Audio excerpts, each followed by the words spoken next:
Rather than give you some dry tips about what to avoid when you first start forming a company, let me share an example, and we can go through some of the common pitfalls. So I have an example, and we'll look at it from both sides.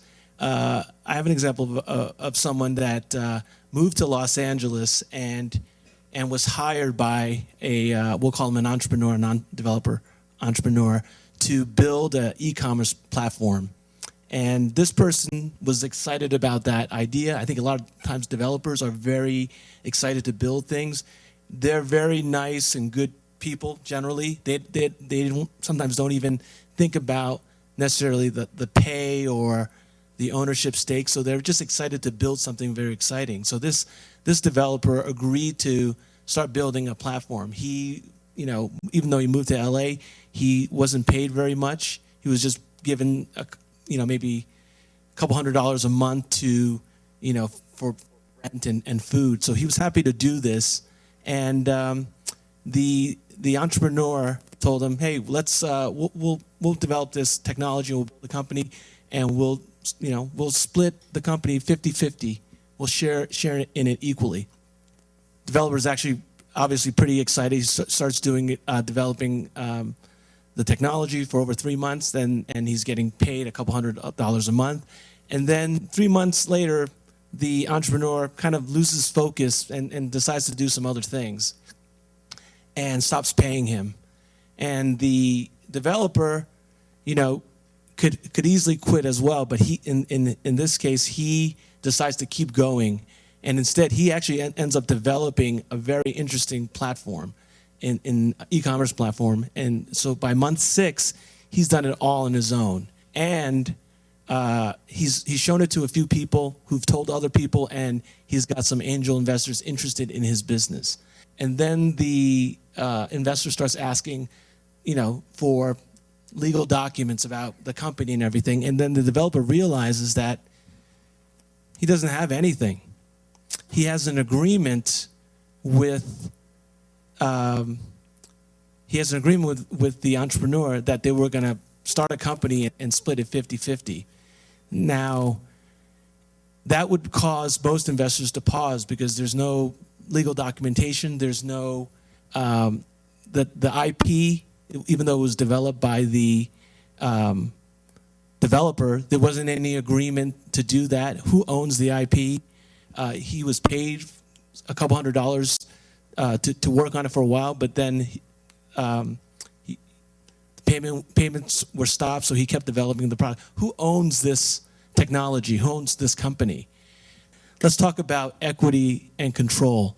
Now, one of the things that obviously any lawyer will tell you, whenever you make an agreement with someone, put it down in writing, even if it's very basic. Like, what does it mean that you're going to split the company 50-50? You might just think, oh, I'm just going to get 50% of the equity, right?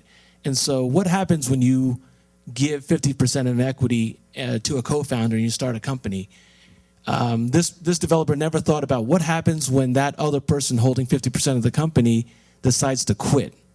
So that brings up something that you should always, as a startup, give equity that has vesting provisions, which basically means that whoever leaves the company has an option to repurchase the shares back. Because you don't want to, when you're fundraising, if you go out and talk to an investor and the investor finds out that 50% of the equity has been given away to someone who's no longer in the business or not needed in the business, there's not much room in the cap table for it to be an attractive investment for the angel or VC. And since we're running a little, I'm going to skip to the next slide. The other part that I want you to take away from this quick talk is that if you're starting a company and anybody develops any IP, you need to have that IP assigned to the company, because the company is nothing without the technology or the IP. And then anything that anybody continually develops for your company needs to be continually assigned to the company. So these are usually done through IP and invention assignment agreements, and confidentiality agreements. So whenever you're talking about a co-founder, a consultant, an employee, an advisor to your company, ultimately everything needs to be assigned over to the company so that's very secure. So I would say be lean and try to glean as much as you can to kind of avoid the pitfalls, and work with an attorney to figure out what's a efficient, lean way to get it done right without spending too much time and money, so that you can focus on doing what you do and doing it well. Thank you.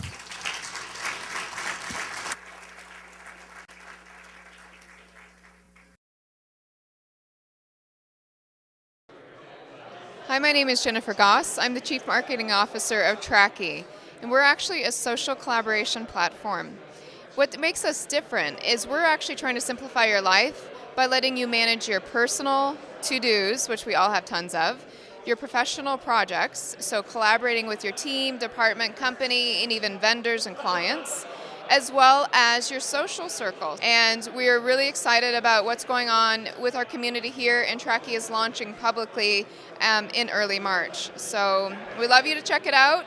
Go to Tracky, and it's actually .ky, so it's trac.ky, and sign up for a beta invite. And then once we launch publicly, you'll be in as an early adopter, and you'll get some special stuff for that too. Tracky is a social collaboration tool. And what we're really trying to capture is the massive online social collaboration space. Certain things have happened with social power. People, ordinary people using Facebook and Twitter have overturned governments. And you're starting to see where people come together using these social tools that we all know of, and they're doing incredible things. But what we have not seen in the space yet ourselves are some of these types of tools that are migrating into enterprise. And Tracky is not a pure enterprise play. It's a consumer play, so the product is for the individual. But what we're trying to do is build a product that can be used for your personal tasks, your professional tasks, and your social circle, and follow this wave of the trend to collaborate together and to do massive things online. Let's go to the next slide.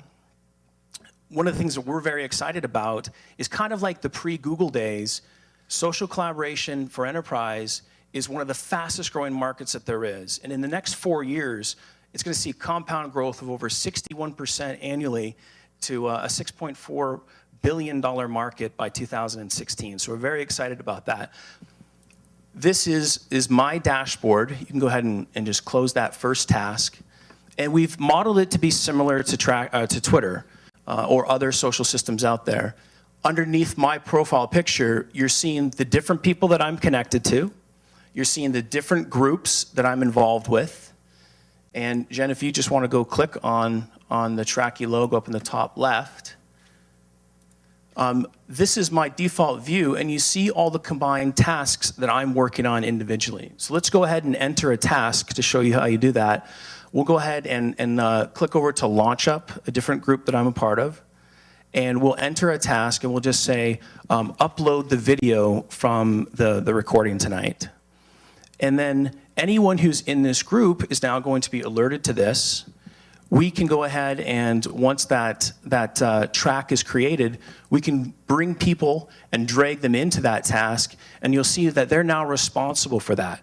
So it's a way to take anyone in the world, bring them into your collaboration tool, bring them into specific groups, and then assign them very specific tasks. We believe that every day, people are doing things that matter. And a lot of times, you're not rewarded for the things you do every day. And you're using all of these different systems in order to achieve the things that you do. Whether it's, where am I going for lunch? Am I going to check in there on Foursquare? What events am I attending, like Launch Up? What projects am I working on, and who am I working on with in those projects?